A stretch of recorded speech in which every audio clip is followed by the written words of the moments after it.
A paz do Senhor Jesus Cristo, meus amados irmãos, que Deus vos abençoe rica e abundantemente. Muito obrigado por ter assistido os nossos vídeos, vocês que assistiram. Muito obrigado a todos vocês que assistiram, comentaram, se inscreveram no nosso canal. E eu gostaria de pedir especialmente, não deixe de se inscrever aí no nosso canal, viu? Embaixo aí está escrito inscrito, é só você clicar e você já vai estar inscrito no nosso canal. Esse canal é novo, né? Nós estamos aqui há pouco tempo pregando a palavra de Deus e o título deste canal é O Genuíno Evangelho. Estamos aqui com a finalidade de proclamar a palavra de Deus assim como ela é, em nome do Senhor e Salvador Jesus Cristo, sem aumentar e sem diminuir. E você que está sintonizado conosco, se esta mensagem que nós vamos transmitir te edificar, não deixa de curtir, não deixa de deixar o seu like, o seu comentário, também se inscrever no canal e ativar o sininho da notificação para quando nós postarmos uma nova mensagem aqui, você receber no seu aparelho celular a notificação que nós postamos um novo vídeo, tá bom? Em nome de Jesus. Eu vos convido a abrir a palavra do Senhor nosso Deus no livro de Atos dos Apóstolos, capítulo de número 8, versículos 14 até o versículo 24, que nos diz assim a palavra do Senhor nosso Deus. Os apóstolos em Jerusalém, ouvindo que Samaria havia aceitado a palavra de Deus, enviaram para lá Pedro e João. Estes, ao chegarem, oraram para que eles recebessem o Espírito Santo. Pois o Espírito ainda não havia descido sobre nenhum deles. Tinham apenas sido batizados em nome do Senhor Jesus. Então Pedro e João lhes impuseram as mãos e eles receberam o Espírito Santo. Vendo Simão que o Espírito era dado com a imposição das mãos dos apóstolos, ofereceu-lhes dinheiro e disse: dei-me também este poder para que a pessoa sobre quem eu puser as mãos receba o Espírito Santo. Pedro respondeu: pereça com você o seu dinheiro. Você pensa que pode comprar o dom de Deus com dinheiro? Você não tem parte nem tem direito algum neste ministério, porque o seu coração não é reto diante de Deus. Arrependa-se dessa maldade e ore ao Senhor. Talvez Ele perdoe tal pensamento do seu coração, pois vejo que você está cheio de amargura e preso pelo pecado. Simão, porém, respondeu: orem vocês ao Senhor por mim, para que não me aconteça nada do que vocês disseram. Amém. Amados irmãos, nós acabamos de fazer aqui a leitura da palavra do Senhor nosso Deus em Atos, capítulo de número 8, versículos de número 14, até o versículo de número 24, para a nossa meditação hoje e para que nós possamos transmitir a palavra do Senhor. Hoje eu estarei pregando subordinado ao seguinte tema: simonia na igreja. Nós vimos aqui nesta leitura que os apóstolos que estavam ali em Jerusalém ficaram sabendo que o Evangelho, a palavra de Deus, havia chegado em Samaria através de Filipe. Filipe era um diácono, mas tinha o dom de evangelizar. Então ele era um grande evangelista. E nós lemos aqui, durante todo o texto que nós lemos, aqui está falando sobre um homem chamado Simão. Simão era um mágico. Então Simão, o mágico, recém-convertido ao Evangelho pela pregação do evangelista Filipe, ficou pasmado diante do poder de Deus manifesto na vida dos apóstolos. Ele era ilusionista, enganava o povo com artes mágicas e era considerado por muitos como um grande personagem. Diz o texto do livro de Atos dos Apóstolos que Simão era admirado pelo povo e todos atendiam, desde o mais pequeno até o maior, dizendo: Este é a grande virtude de Deus. Isso está em Atos, capítulo 8, onde nós lemos, dos versículos 9 até o versículo de número 11. Portanto, 3 versículos, 9, 10 e 11. O termo simonia surgiu a partir deste homem, Simão, o mágico. Simonia é o ato de vender favores divinos, bênçãos, cargos eclesiásticos, prosperidade material, bens materiais, coisas sagradas e assim sucessivamente, em troca de dinheiro.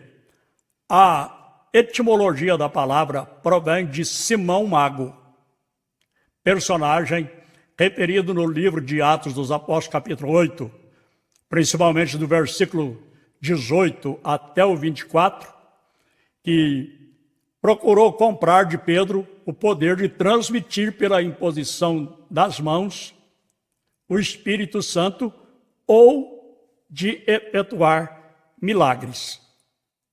Ele achou que isso poderia ser adquirido com dinheiro. O direito canônico da Igreja Romana também estipulava como simonia atos que não envolvem a compra de cargos, mas a transação de autoridade espiritual, como dinheiro para confissões ou a venda de absolvições. A prática da simonia, no final da Idade Média, provocou sérios problemas à postura moral da Igreja. E foi uma das razões que levou Martim Lutero a escrever as suas 95 teses e a rebelar-se contra a autoridade de Roma. Após o edito de Constantino, a Igreja cristã foi capaz de dispor de bens terrenos em uma extensão cada vez maior. Então, houve casos de eclesiásticos que se esforçaram para obter cargos e poder através do dinheiro. Simonia, portanto, já foi condenada como o segundo cânone da 5ª sessão do Concílio de Calcedônia em 451. Embora uma ofensa ao direito canônico, a simonia se espalhou pela Igreja Católica nos séculos 9 e 10. Na Divina Comédia, Dante coloca os simoníacos entre os condenados no 3º tumulto do 8º círculo do submundo. Eles estão condenados a ficar de cabeça para baixo, dentro de um buraco na rocha, com uma chama avermelhada queimando seus pés. Quando um novo condenado chega, ele toma seu lugar, fazendo com que os outros afundem. Este castigo segue-se a esta retaliação. Como em vida, vendendo cargos eclesiásticos, eles pisotearam o Espírito Santo, agora ele, em forma de chama, queima seus pés. O Papa Bonifácio VIII é mencionado por Dante como um simoníaco predestinado a passar a eternidade nesta confusão. A prática da simonia no contexto atual se apresenta de forma sutil ou até mesmo explícitas em muitas igrejas. Nós sabemos que hoje, na época que nós estamos vivendo, muitas denominações evangélicas, principalmente as neopentecostais, vendem as bênçãos de Deus. As pessoas têm que pagar. E as pessoas são simples, humildes, não têm muito conhecimento da palavra de Deus, são pessoas ignorantes concernente à palavra do Senhor, a respeito da palavra de Deus, não têm conhecimento da palavra de Deus, e por não ter conhecimento da palavra de Deus, acaba acreditando em tudo, aceitando tudo, e acaba entrando por esse caminho e caindo nas garras destes pilantras, né, que estão aí como lobos devoradores, manipulando a fé das pessoas e ganhando dinheiro às custas da fé alheia. Isso nós temos visto atualmente, assustadoramente. Aqui no YouTube, por exemplo, está cheio de vídeo concernente a isso. Portanto, este tipo de sacrilégio, ele vem crescendo como um comércio sagrado, onde o povo é praticamente obrigado a pagar para receber o favor divino. A simonia é uma forma de banalizar a graça de Deus, levando o povo a acreditar que os dons de Deus e as bênçãos, de modo geral, só é possível mediante uma boa contribuição financeira. Caso contrário, não será possível receber as dádivas de Deus. E é uma mentira, né? Porque tudo de Deus é de graça. Ele nos dá, não porque nós merecemos, mas é pela sua graça, que é favor imerecido, é a sua misericórdia, o seu amor, porque misericórdia significa amor. É pelo amor de Deus que Deus tem por cada um de nós, é que Ele nos concede as bênçãos. Nós sabemos que a natureza recebe as bênçãos de Deus, né? O justo, o injusto, recebe sol e chuva, né? O próprio Jesus disse que sol e chuva descem sobre justos e injustos, todos recebem as bênçãos de Deus. Né? Pessoas que creem em Deus, pessoas que não creem, todos recebem bênçãos de Deus. Então, há ministérios e a escolha para assumir um cargo eclesiástico só é possível mediante o vil metal que é o dinheiro. É como eu já disse.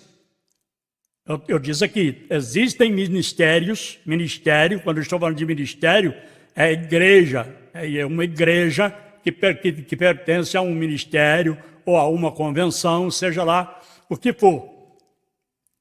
Se a pessoa tiver dinheiro para comprar o cargo, ainda que a pessoa não tenha conhecimento da palavra de Deus, não sabe nada, não entende nada, mas se ele tem condições de comprar, eles vendem o cargo e a pessoa compra ali o cargo e passa a ser um obreiro, um pastor, um presbítero, seja lá o que for. Portanto, a chamada já não é mais tanto pela vocação, que recebe de Deus, uma pessoa vocacionada, nem pelo bom testemunho que a pessoa tem, ou pela boa reputação e pelo caráter que ela tem. Como a Bíblia nos fala em Atos capítulo 6, que ali foram escolhidos, né, diáconos para cuidar das viúvas e para servir as pessoas, né? E foram escolhidos ali diáconos que tinham boa reputação, cheios de fé, cheios do Espírito Santo, homens que verdadeiramente tinham bom caráter, uma qualidade, né, para que eles pudessem ser escolhidos. E a igreja deveria escolher essas pessoas que tinham estas qualidades. E, infelizmente, alguns ministérios não é assim. Se a pessoa tiver dinheiro ou se tiver fama, por exemplo, se for uma pessoa famosa, entra hoje no Evangelho, amanhã já é pastor, não tendo conhecimento nenhum da palavra de Deus, só porque é famoso, porque tem fama e já é colocado como pastor. Já é colocado como pastora que nem tem base bíblica para pastora na Bíblia. Nem pastora, nem presbítera, não existe base bíblica para isso. Isso é antibíblico isso, né? Mas infelizmente hoje a maioria das igrejas pentecostais, por exemplo, estão adotando isto, né? Chamando até a esposa do pastor de pastora, mas não é assim.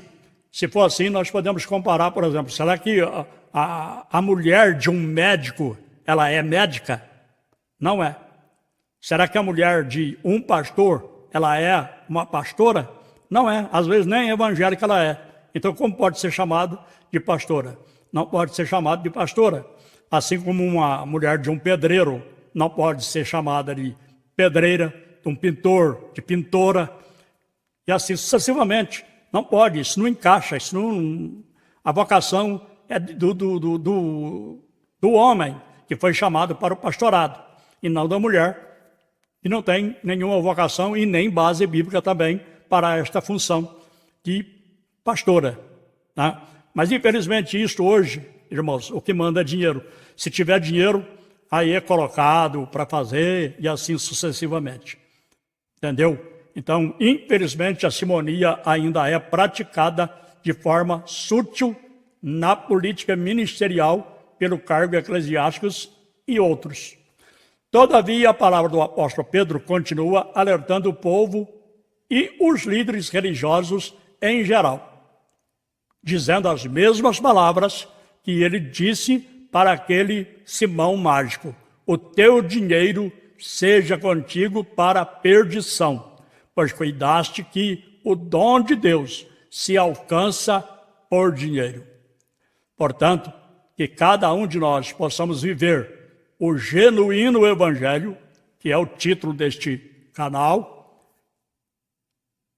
é o evangelho de Cristo, né? Que possamos viver este genuíno evangelho de Cristo e rejeitar todas as práticas de simonia que existe no meio do povo de Deus do tempo atual. Vamos fazer como os irmãos de Bereia, irmãos. Não vamos aceitar tudo que nós ouvimos, mas vamos examinar a palavra de Deus para ver se aquilo que as pessoas estão falando tem base bíblica ou não. Os irmãos lá de Bereia, quando Paulo e Silas chegaram ali pregando a palavra de Deus, a Bíblia diz em Atos, capítulo de número 17, versículo 11, que os irmãos de Bereia, eles examinavam as Escrituras, e naquele tempo não havia o Novo Testamento, só havia o Velho Testamento. Porque o Novo Testamento ainda não havia sido escrito. Né? O Novo Testamento foi escrito pelos apóstolos. Nós sabemos que a igreja, né, de Jesus Cristo, ela foi inaugurada no dia de Pentecostes. Ali no capítulo de número 2 de Atos dos Apóstolos, fala sobre a descida do Espírito Santo ali, e foi a inauguração da igreja, e foi também a época em que a igreja começou a crescer, a expandir. Todos os dias, Deus acrescentava na igreja aqueles que iam crendo, né? Então, todos os dias tinha gente nova na igreja. Mas antes daquelas 3.000 pessoas se converterem ali com a pregação de Pedro, em Atos 2, já existiam os apóstolos. E os apóstolos, eles foram o princípio da igreja. Então, a igreja nascente eram os apóstolos. A igreja começou com os apóstolos. Depois, através dos apóstolos, outros se converteram, porque eles pregaram o evangelho, outros se converteram, entregaram suas vidas para Jesus, reconheceram Jesus como Salvador, aceitaram Jesus Cristo como Salvador, e a igreja começou a crescer. Mas o que eu estou dizendo é o seguinte: naquele tempo, por exemplo, que os irmãos de Bereia examinaram as Escrituras, eles estavam ouvindo aquilo que estava sendo pregado de acordo com o Velho Testamento, no tempo da lei, porque não tinha o Novo Testamento. No Novo Testamento, o primeiro livro a ser escrito foi o Evangelho de Marcos. E das epístolas, a primeira epístola que foi escrita foi a primeira epístola do apóstolo São Paulo aos Tessalonicenses. Então, quero que você não faça confusão. O primeiro livro de todo o Novo Testamento, o primeiro a ser escrito, foi o Evangelho de Marcos. E das epístolas, que não é o Evangelho, é as epístolas, a primeira epístola a ser escrita foi a primeira epístola do apóstolo São Paulo aos Tessalonicenses. Portanto, vamos fazer como os irmãos de Bereia, que examinavam para ver se o que Paulo e Silas estavam pregando estava na palavra de Deus. Vamos também, hoje, no tempo atual, examinar a pregação das pessoas e comparar com a Bíblia, porque a Bíblia é o crivo onde toda a pregação da palavra de Deus tem que estar de acordo com ela. Se não estiver, vamos deixar para lá, porque nós não podemos acrescentar e nem diminuir a palavra de Deus. Deus vos abençoe em nome do Senhor Jesus. Se esta palavra te edificou, se inscreva aí no canal, deixe o seu like, ative o sininho da notificação, compartilhe esta mensagem, deixe aí também o seu comentário e se inscreva no nosso canal para nos ajudar a permanecermos aqui pregando a palavra de Deus. Amém? Deus vos abençoe, fique na paz do Senhor Jesus Cristo e até na próxima oportunidade, se Deus quiser, em nome do Senhor Jesus. Amém.